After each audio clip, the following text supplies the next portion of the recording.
un sous-thème de ce que nous sommes en train de voir, parvenir à entendre Dieu. C'est ça notre thème que nous allons essayer de partager aujourd'hui. Parvenir ou arriver à entendre la voix de Dieu. Lorsque nous regardons la parole de Dieu, nous voyons que ce soit dans l'Ancien Testament ou dans le Nouveau Testament, Dieu parlait, donnait des directives, donnait des instructions. Il y a des hommes à qui Dieu parlait, ces gens-là, en fonction de ce qui nous est attesté dans la Bible, ils entendaient ce que Dieu leur disait. Alléluia. Alléluia. Abraham, même pas Abraham déjà, parce qu'Abraham c'est déjà un peu plus bas. Adam, notre premier ancêtre, il conversait avec Dieu. Il arrivait à entendre Dieu. Il arrivait à répondre à Dieu. Et tout au long de la Bible, vous verrez qu'il y a des personnes qui entendaient les directives de Dieu, qui comprenaient ce que Dieu leur demandait.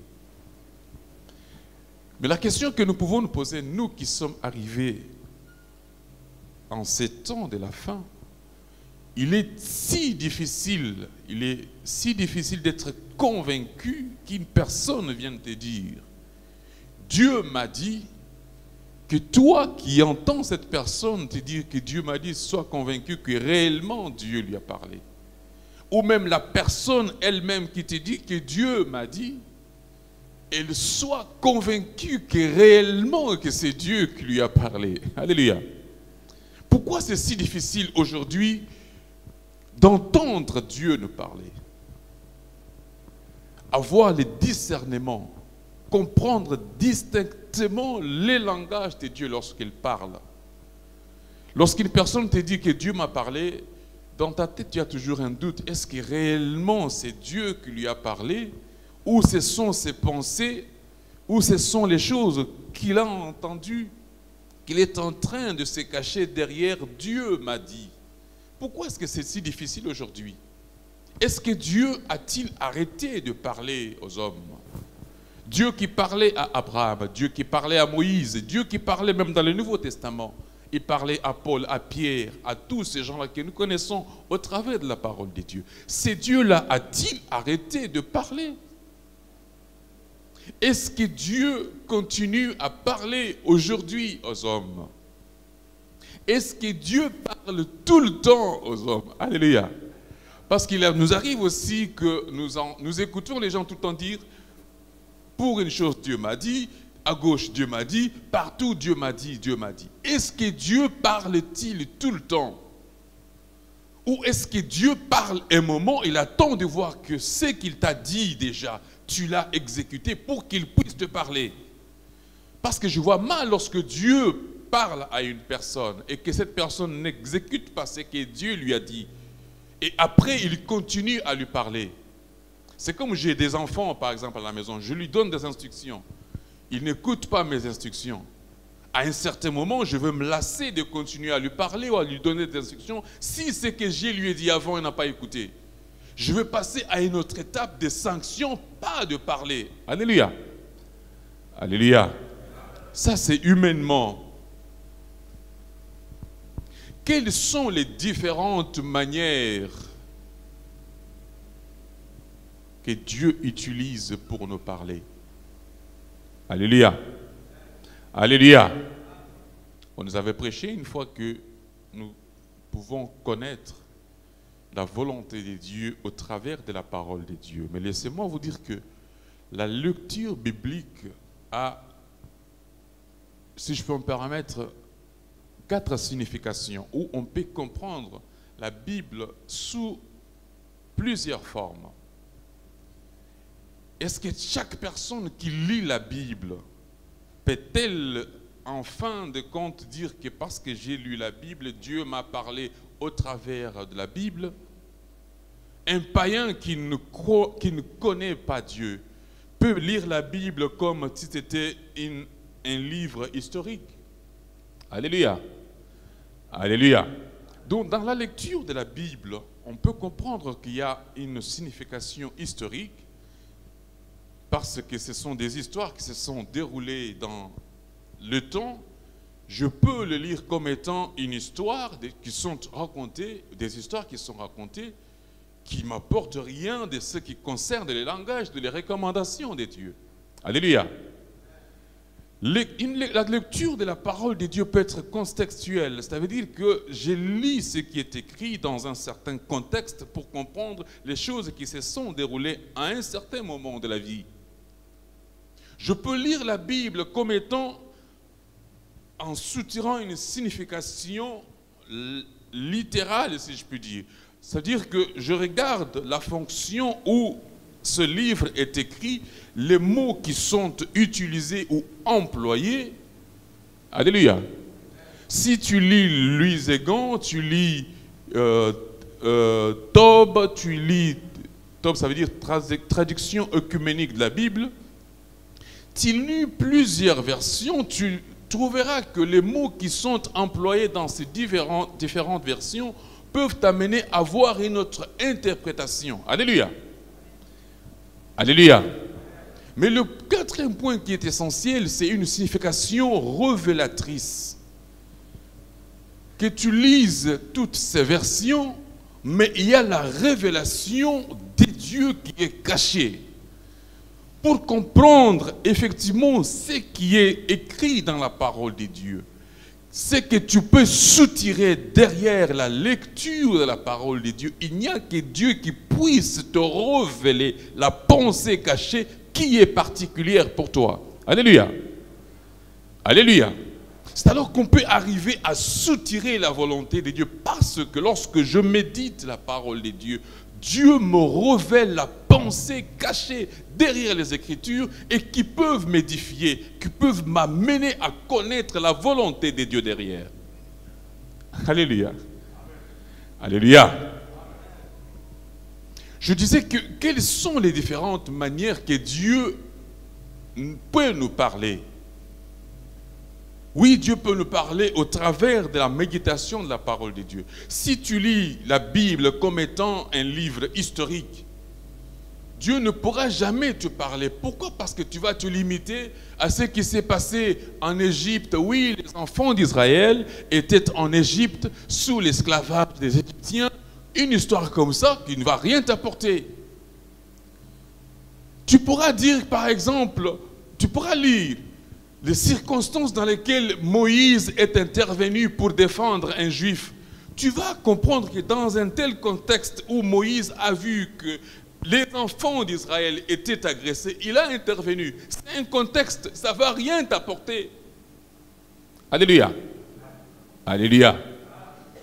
Comme je disais, en regardant tous ces mots qui sont placés dans la Bible, ça peut peut-être t'instruire dans la narration, comment est-ce que tu peux t'entraîner quand tu veux écrire un courrier, comment est-ce que tu peux utiliser les figures de style employées dans la Bible pour que toi aussi tu puisses commencer à écrire. Ça ne va rien t'apporter. Mais lorsque tu médites la parole de Dieu pour soutirer la pensée de Dieu, il n'y a que la révélation de Dieu. Alléluia. Alléluia. Oui, à l'exemple de Daniel. Vous pouvez lire dans le livre de Daniel chapitre 9, lorsque Daniel lisait les Écritures, il avait cette histoire-là de ce que Dieu avait fait avec ses pères. Lorsque Daniel a commencé à lire, il s'est rendu compte des péchés de ses parents, de ses ancêtres, il s'est mis à prier.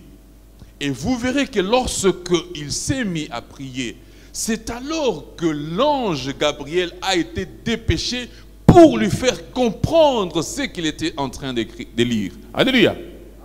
Alléluia. Daniel méditait comme c'était une histoire des choses qui sont faites. Il s'est mis à prier pour demander pardon à Dieu. Vous voyez que pour arriver même dans la méditation de la parole de Dieu, tu ne peux pas lire la parole de Dieu comme étant un livre historique. Alléluia. Alléluia. Mais lorsque tu lis la parole de Dieu avec un esprit de méditation et de prière, Dieu te révèle la pensée cachée qui est derrière les Écritures. Alléluia. Est-ce que je me fais comprendre? Je dis, le thème que nous avons, le sous-thème que nous avons aujourd'hui, c'est parvenir à entendre Dieu. Le livre de Job, chapitre 33, verset 14. Nous pouvons lire jusqu'au verset 20. Job, chapitre 33, lisons à partir du verset 14. Nous lisons au nom du Seigneur Jésus-Christ. Dieu parle, cependant, tantôt d'une manière, tantôt d'une autre, et l'on n'y prend point garde. Il parle par des songes, par des visions nocturnes, quand les hommes sont livrés à un profond sommeil, quand ils sont endormis sur leur couche. Alors il leur donne des avertissements et met les sots à ses instructions, afin de détourner l'homme du mal et de le préserver de l'orgueil, afin de garantir son âme de la fosse et sa vie des coups du glaive. Par la douleur aussi, l'homme est repris sur sa couche quand une lutte continue vient agiter ses os. Alors il prend en dégoût le pain, même les aliments les plus exquis. Nous pouvons nous arrêter là. Alléluia. Le verset 14 dit, Dieu parle tantôt d'une manière, tantôt d'une autre, mais on n'y prend point garde. Alléluia. Alléluia. Dieu nous parle de plusieurs façons, tantôt d'une manière, tantôt d'une autre, mais le constat est que lorsque Dieu parle, les êtres humains ne font pas attention au langage de Dieu. Alléluia. Alléluia. Dieu nous parle parce que nous sommes ses enfants. Dieu nous parle pour nous donner ses instructions. Dieu nous parle pour nous éclairer sur le chemin de la vie. Mais le constat souvent que nous avons dans nos vies est qu'on ne fait pas attention lorsque Dieu nous parle. Alléluia. Alléluia. Et lorsqu'on ne fait pas attention, c'est ainsi que vous pouvez voir que nous venons dans ce genre d'extrémité que nous sommes arrivés aujourd'hui. Extrémité, c'est quoi? Nous sommes obligés de passer par la consultation pour que Dieu nous parle. Or, normalement, si nous nous en tenons à ce verset biblique, nous ne sommes pas des gens qui devons attendre la consultation prophétique pour que Dieu nous parle. En tant que des enfants de Dieu, dans nos vies de tous les jours, le verset nous dit, il nous parle par des songes. Ces songes ici, on n'a pas dit que ce sont seulement les prophètes, des visions nocturnes qui vont les avoir. Dieu nous parle de différentes manières. Dieu peut nous parler au travers de nos enfants. Dieu peut me parler au travers de ma femme. Dieu peut me parler au travers de mon mari, au travers d'un frère. Dieu peut utiliser tous les moyens possibles pour me parler. Mais souvent, l'être humain ne fait pas attention. Alléluia. Alléluia. Il nous parle de plusieurs manières. Alors, il leur donne des avertissements. L'homme vit dans la distraction éternellement. Alléluia. Alléluia. L'homme ne se concentre jamais. Mais nous allons voir. Je ne vais pas prendre beaucoup de temps aujourd'hui, parce que le temps est parti. Qu'est-ce qui peut nous permettre, parce que notre sujet, notre thème est que parvenir à entendre Dieu. Nous avons dit qu'au travers de la parole de Dieu, tous ces hommes-là qui sont maintenant aujourd'hui cités dans la Bible, qui ont marché avec Dieu, ils entendaient, ils étaient arrivés à un niveau de discerner, de comprendre, d'avoir la capacité de saisir le langage de Dieu. Lorsque Dieu a appelé Moïse, le premier contact que Moïse avait avec Dieu, c'était au travers de buissons ardents. Alléluia. Moïse pouvait juste voir un buisson, c'était quelque chose d'extraordinaire. Voir un buisson qui s'est consumé, mais qui brûlait, mais sans se consumer.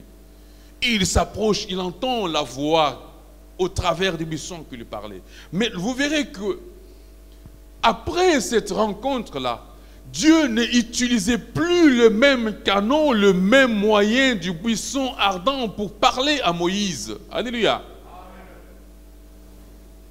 Dieu a commencé à s'adresser à Moïse différemment, mais Moïse était arrivé dans la capacité de capter le langage de Dieu. Alléluia. Alléluia. De nous, les enfants de Dieu aujourd'hui, nous devons être capables d'arriver, de comprendre de différentes manières lorsque Dieu me parle, que j'arrive à capter le langage de Dieu. Alléluia. Alléluia. Parce que Dieu est capable d'utiliser plusieurs canaux pour nous parler. Dieu est capable. Je me rappelle, alléluia, j'ai cité cet exemple il n'y a pas longtemps, mon frère. Moi, quand j'étais jeune chez nous,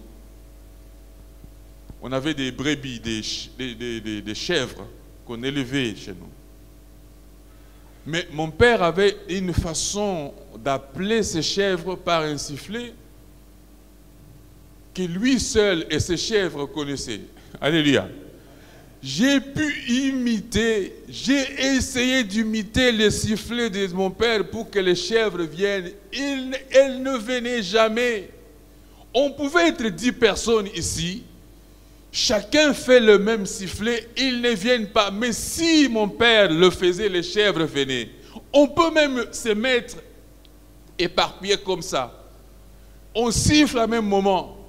Les chèvres ne suivaient que le sifflet qu'elles ont entendu chez mon père. Alléluia. Amen. Allez comprendre. Lorsque un enfant de Dieu est parvenu à établir une relation personnelle avec Dieu, quels que soient les brouhahas du monde qui peuvent arriver, lorsque Dieu parle, il est capable de saisir le langage de Dieu. Amen. Alléluia. Amen. Alléluia. Nous sommes envahis aujourd'hui par plusieurs bruits. Laissez-moi vous dire que le diable nous parle. Les hommes nous parlent. Mais lorsque Dieu t'adresse un message, comment est-ce que tu peux arriver à saisir le message de Dieu? C'est tout simplement lorsque tu as établi une relation personnelle avec Dieu. C'est alors que vous comprendrez ce que nous avons lu précédemment dans le livre des Romains. Comment arriver à discerner la volonté de Dieu? Alléluia. Romains chapitre 12, verset 2. Ne vous conformez pas au siècle présent. Si tu es dans l'imbroglio du monde actuel, tu auras du mal à saisir le langage de Dieu. Si tu ne renouvelles pas ton intelligence, tu auras du mal à saisir le langage de Dieu. Si tu ne sais pas ouvrir ton corps comme un sacrifice vivant, tu auras du mal à saisir le langage de Dieu. Alléluia. Amen. Alléluia. Amen. Nous parlons de parvenir à entendre la voix de Dieu, à saisir le langage de Dieu. Nous commençons aujourd'hui le travail de consultation pour connaître, pour que le Seigneur Dieu nous parle. Oui, nous avons dit l'autre jour, les prophètes peuvent nous donner les visions, les prophéties. Le vrai prophète de ta vie, c'est toi-même. Cela veut dire quoi? Lorsque dans tous les messages que les prophètes vont donner, c'est toi qui auras l'intelligence, si tu es près de Dieu, pour comprendre ce que Dieu te dit, ce qui est sorti touche à ce qui te concerne particulièrement. Alléluia. L'évangile selon Jean chapitre 10, nous lisons le verset 27 au nom de Jésus. Mes brebis entendent ma voix, je les connais et elles me suivent. Si tu es une brebis de Jésus-Christ, tu dois être en mesure d'entendre la voix de ton Seigneur. C'est ce que dit la parole de Dieu. Mes brebis entendent ma voix. Une brebis du Seigneur, c'est celle qui entend la voix de son Seigneur et suit cette voix. Je peux être dans cette assemblée. Lorsqu'il y aura des problèmes dans cette église, ce n'est pas notre souhait. Lorsque les difficultés peuvent se présenter, lorsqu'il y aura peut-être des murmures dans cette assemblée, lorsqu'il y aura des critiques, mais moi qui suis une brebis du Seigneur, je ne suivrai que la voix de mon Seigneur. Personne ne peut venir pour m'influencer. Alléluia. Alléluia. Si quelqu'un vient pour chercher à m'influencer de prendre une décision contre un frère, contre une sœur, je n'entendrai que la voix de Jésus. Une brebis du Seigneur, c'est une brebis ininfluençable. Tu ne peux pas être un... Alléluia. Alléluia. Tu ne peux pas être un chrétien influencé par un groupe de gens parce que je suis ami avec lui, parce que je m'entends très bien avec celle-ci ou celui-là. Je veux le suivre dans tout ce qu'il pourra me dire. Non, si tu viens à l'église, si tu te considères comme étant une brebis du Seigneur, tu ne suivras jamais un homme, quel que soit le niveau de relation que tu peux entretenir avec la personne. Alléluia. Tu ne suivras que la voix de ton maître, de celui qui est mort pour toi à la croix. Jésus dit à ses disciples, mes brebis entendent ma voix. Il faut déjà arriver à entendre la voix de ton Seigneur, de ton berger. Et lorsque tu auras entendu la voix de ton maître, la voix du vrai berger, tu vas la suivre. Alléluia. C'est la voix que tu dois suivre. Tu ne suivras pas la voix de Papa et Maman. Tu ne suivras pas la voix d'un serviteur de Dieu. Mais tu suivras la voix de celui pour qui tu as cru, en qui tu as cru. Alléluia. Il dit encore une chose très importante dans le livre de Jean chapitre 16, je pense versets 12 et 13. Il dit ceci, si nous pouvons lire, pour ajouter Jean chapitre 16, verset 12, 13. J'ai encore beaucoup de choses à vous dire, mais vous ne pouvez pas les porter maintenant. Quand le Consolateur sera venu, l'Esprit de vérité, il vous conduira dans toute la vérité, car il ne parlera pas de lui-même, mais il dira tout ce qu'il aura entendu et il vous annoncera les choses à venir. Alléluia. Alléluia. Cette histoire-là, ce qui est dit ici, Jésus qui s'adresse à ses disciples, il leur dit, j'ai encore beaucoup de choses à vous dire, mais vous ne pouvez pas les porter maintenant. Les gens qui sont aujourd'hui, alléluia, alléluia, Dieu m'a dit, comme je disais, Dieu m'a dit, pardon, un enfant tous, Dieu m'a dit, tu es sûr? Ici, Jésus est déjà passé presque 3 ans avec ses disciples. Il leur dit, j'ai encore beaucoup de choses à vous dire. Je disais que est-ce que Dieu nous parle tout le temps? Dieu ne nous parle pas tout le temps. Parce que le peu de choses qu'il nous a déjà données, nous sommes incapables de les porter. Nous sommes incapables de le mettre en pratique. Comment est-ce que tout au long de notre vie chrétienne, va-t-il continuer à nous parler? Alléluia. Parvenir à entendre la voix de Dieu. Frère, si déjà au début de ta foi chrétienne, Dieu te parlait, tu n'arrivais pas à mettre en pratique les choses que Dieu te recommandait, les restants de tes jours dans la voix de Dieu, tu ne pourras plus jamais entendre la voix de Dieu. Parce que le peu qu'il t'a donné, tu ne les as pas portés dans ton cœur pour les mettre en pratique. Comment peut-il continuer à te parler? Il ne te parlera pas. Alléluia. Alléluia. J'ai encore beaucoup de choses à vous dire, mais vous ne pouvez pas les porter maintenant.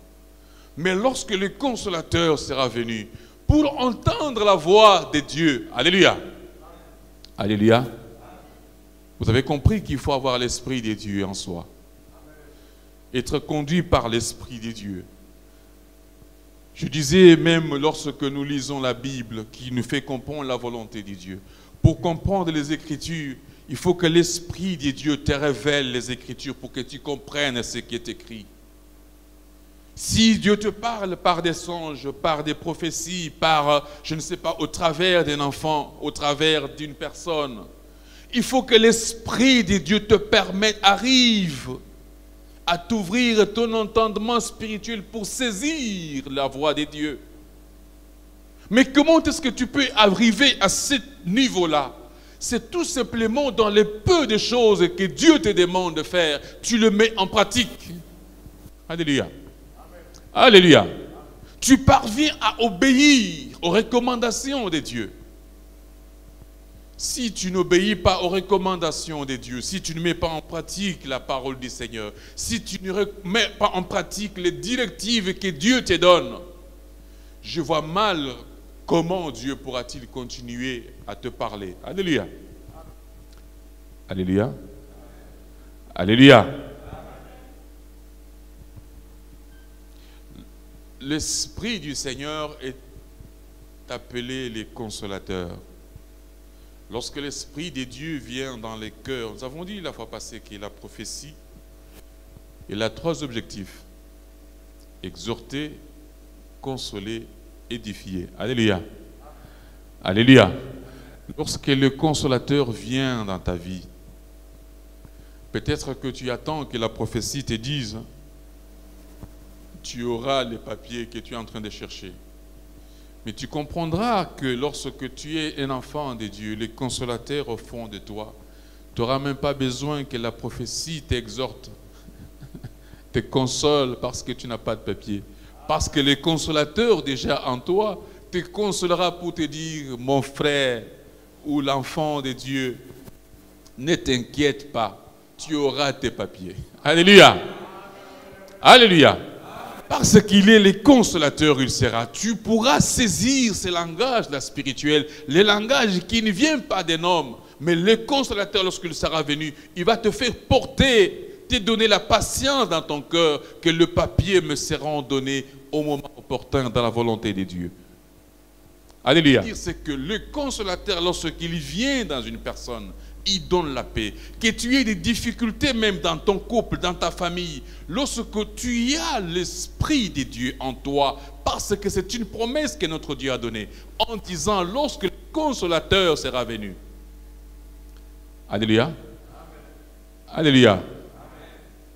Il va te consoler, non seulement va te consoler, il va te donner la paix. Il va te comprendre, faire comprendre toutes les paroles que notre Dieu, parce qu'il dit, il ne parlera pas l'esprit des vérités. Il vous conduira dans toute la vérité, car il ne parlera pas de lui-même, mais il dira tout ce qu'il aura entendu et il vous annoncera les choses à venir. Alléluia. Alléluia. Quelles sont les choses à venir? Oui, tu n'as pas de papier, tu auras tes papiers. Les choses à venir, ce ne sont pas seulement les choses spirituelles. Oui, l'enlèvement, il pourra t'annoncer, te donner les paroles du Seigneur. Oui, tu n'as pas encore été marié. L'Esprit de Dieu qui est le consolateur en toi, il va t'annoncer les choses à venir. Ma fille, ne t'inquiète pas. Regarde les choses à venir pour toi. Tu auras ton mariage. Tu auras ton enfant que tu cherches. Il va te consoler en t'annonçant les choses à venir. Ne t'inquiète pas. Ce que tu cherches aujourd'hui, tu vas l'avoir parce que je suis avec toi. Parvenir à entendre la voix de Dieu au travers de l'Esprit de Dieu qui te console, qui te guidera. Tu garderas la paix en toi parce que tu n'es pas seul. Alléluia. Amen. Alléluia. Amen. Parvenir à entendre Dieu. Je ne dis pas seulement la voix de Dieu, parce que si je dis la voix de Dieu, tu pourras tout simplement t'attendre à ce que tu entendes une voix sortant des murs, sortant je ne sais pas où, pour que tu te dises, ah, ça c'est Dieu qui me parle. Mais je dis parvenir à entendre Dieu. Parce que Dieu parle de plusieurs manières. Alléluia. Entendre, c'est entrer dans une communication de compréhension. Lorsque Dieu nous envoie ces messages par des visions, comme Job le dit, par des songes, par... Il y a un point qui était au verset 19, Job 33. Alléluia. Nous avons lu, mais je n'ai pas développé là-dessus. Il dit, Dieu parle tantôt d'une manière, tantôt d'une autre, par les songes, par des visions nocturnes. Au verset 19, il dit, par la douleur. Dieu peut te parler au travers de la douleur. Alléluia. Je disais, notre thème, c'est parvenir à entendre la voix de Dieu. Nous attendons seulement des fois que Dieu nous parle. Quand les bonnes choses nous arrivent, ah, le Seigneur m'a parlé parce que j'ai eu ceci, ah, je reconnais, j'avais vu une vision, il y a quelque chose qui m'a... Mais Dieu peut nous parler au travers de la douleur. Tu souffres, tu es malade.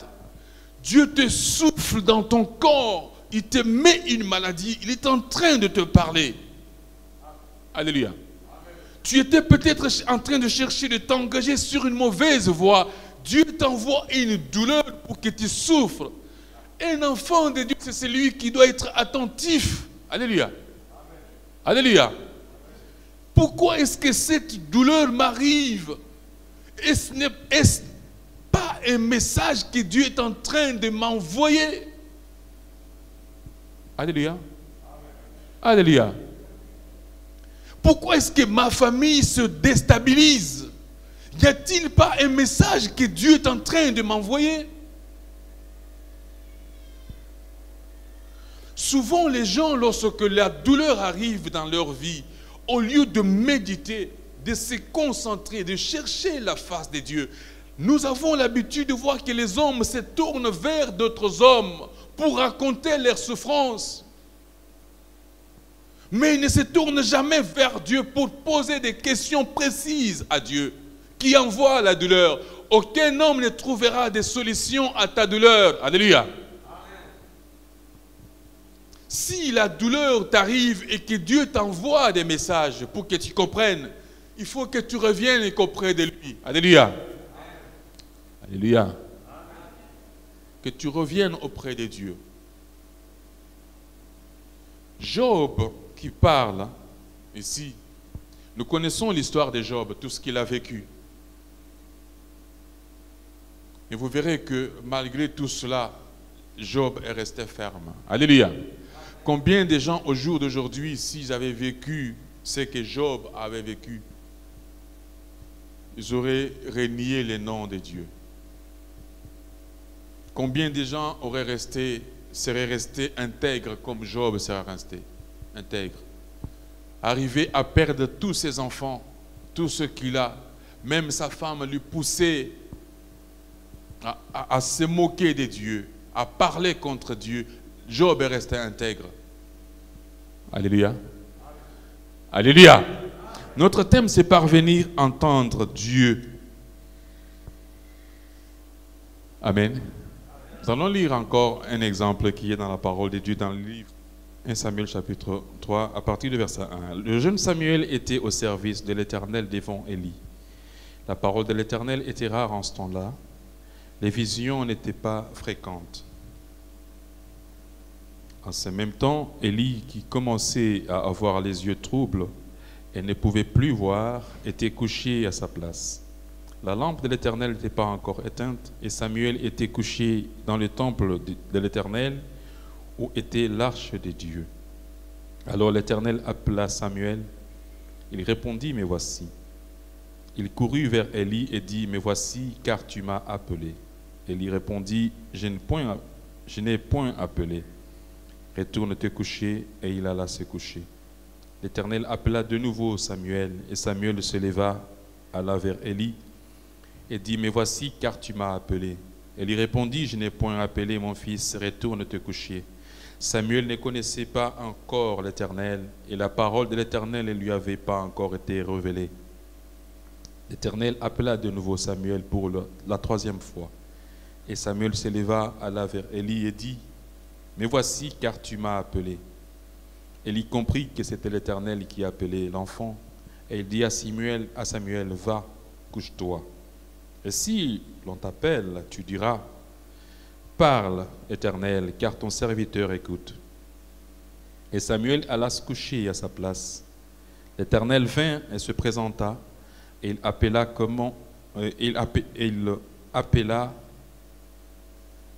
comme les autres fois, « Samuel, Samuel. » Et Samuel répondit, « Parle, car ton serviteur écoute. » Alléluia. Alléluia. nous avons dit parvenir à entendre Dieu. Ici, nous avons l'exemple du jeune Samuel qui demeurait où? Qui passait son temps où? Dans la maison de Dieu. Alléluia. Alléluia. Et ce jeune homme, comme il était tout le temps dans la maison de Dieu, Dieu l'a appelé. Plus de 3 fois, Samuel entendait Dieu l'appeler. Mais malgré qu'il entendait qu'on l'appelait, il ne savait pas distinguer qui l'appelait. Alléluia. Lorsqu'on l'appelait Samuel, Samuel, qu'est-ce qu'il lui faisait? Il allait voir Élie, car tu m'as appelé. Élie lui dit, je ne t'ai pas appelé. 3 fois. Alléluia. Alléluia. 3 fois, l'Éternel a appelé Samuel et Samuel allait voir Élie. C'est à la 3e fois, quand Samuel est venu voir Élie, qu'Élie se rendra compte que cet enfant qui vient 3 fois maintenant de suite me voir, alors que moi je n'ai pas ouvert la bouche pour l'appeler, c'est Dieu qui l'appelle cet enfant. Alléluia. Et il lui a donné ses conseils en lui disant, cette fois-ci si on t'appelle, réponds seulement, me voici, parle, Éternel. Alléluia. Alléluia. Pour parvenir à entendre Dieu, nous avons besoin d'être encadrés. Alléluia. Alléluia. Nous voyons aujourd'hui que ceux qui se disent croyants, ceux qui veulent suivre la vie de Dieu, ceux qui veulent écouter Dieu, Dieu peut t'appeler, mais est-ce que tu as la révélation de distinguer quand Dieu t'appelle et si ce n'est pas Dieu t'appelle? Je disais que nous vivons dans un monde où nous entendons beaucoup de choses. Les hommes peuvent nous parler. Le diable, les démons peuvent nous parler. Laissez-moi vous dire que le diable parle. Parce que si vous lisez à la tentation de Jésus, le diable est venu avec même la Bible, les Écritures. Alléluia. Le diable peut nous parler, peut utiliser le langage biblique, peut même utiliser la prophétie pour nous parler. Alléluia.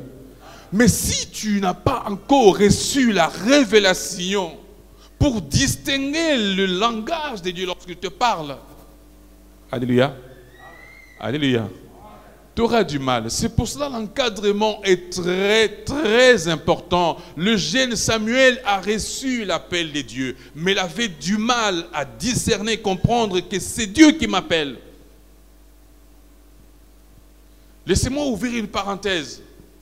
Même si c'est lui qui t'encadre dans les choses de Dieu, est en train de s'égarer, mais fais attention, je parle de ce qui est dans la Bible. Si vous lisez le témoignage d'Élie, Dieu condamnait déjà Élie. Alléluia.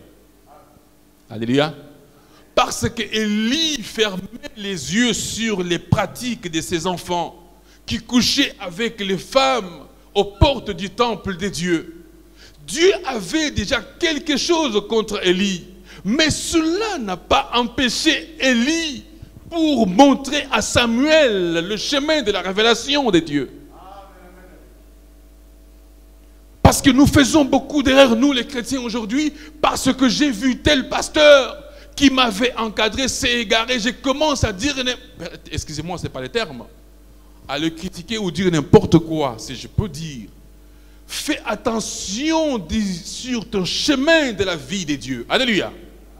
Je disais que Dieu peut nous parler par n'importe qui, même un païen qui ne connaît pas Dieu. Dieu peut passer au travers de lui pour te parler.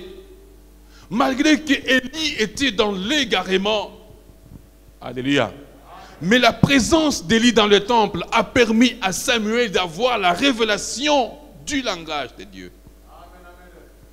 Alléluia. Donc je disais que nous avons besoin d'être encadrés. Un bon chrétien, je veux que nous soyons des chrétiens bien formés dans la pratique chrétienne. Éviter les choses qui nous éloignent de Dieu pour que nous ne puissions pas capter le langage de Dieu. Nous sommes aujourd'hui des chrétiens qui sommes là pour critiquer toujours. Vous verrez que ceux qui critiquent le monde chrétien, c'est encore plus les chrétiens eux-mêmes. Alléluia. Ceux qui critiquent les pasteurs, ceux qui critiquent les prophètes, ceux qui critiquent les serviteurs de Dieu, c'est encore les chrétiens eux-mêmes. Or, ce n'est pas le comportement que nous devons avoir dans notre formation chrétienne avec Jésus. Alléluia. Soyons à l'écart ces choses-là. Vous verrez que même lorsque Samuel maintenant est entré en contact à la 4e fois avec Dieu, sous les conseils d'Élie, quand Dieu l'a appelé, et le message, Dieu, alléluia, notre Dieu est mystérieux. Dieu appelle Samuel, sachant qu'Élie est là, et le message qu'il donne à Samuel, c'est le message contre Élie même. Alléluia. Si vous lisez les versets qui suivent, lorsque Dieu a révélé à Samuel ce qu'il allait faire d'Élie, Samuel avait même du mal à communiquer cela à Élie. Élie l'a dit, déclare-moi, mon enfant, ce que Dieu t'a dit. C'est alors que Samuel a eu le courage de raconter à Élie ce que Dieu lui avait dit. Élie lui dit, c'est l'Éternel, qu'il fasse ce qu'il veut, je ne peux rien. Alléluia. Alléluia. Même sous la sanction, malgré tout, Élie a accepté la sanction, la résolution de Dieu. Mais ce que je souhaitais que nous puissions comprendre est que si nous voulons entendre, parvenir à entendre la voix de Dieu ou entendre Dieu, nous devons avoir cette humilité-là. Si j'ai eu des visions, j'ai eu des révélations, je puisse me référer à mes aînés dans la foi pour qu'on puisse m'expliquer. Parce que dans la chrétienté aujourd'hui, nous voyons que lorsque je reçois un don spirituel, je deviens prophète, je deviens quoi que ce soit. Tous ceux qui ont été avant moi, je dis, bon, qu'est-ce que j'ai à faire avec eux? Moi, je trace ma route. Ce n'est pas une bonne formation chrétienne. Parvenir à entendre la voix de Dieu, parvenir à entendre Dieu, c'est d'abord avoir cette humilité de respecter, de considérer ceux qui ont été en l'œuvre avant vous. Alléluia. Alléluia.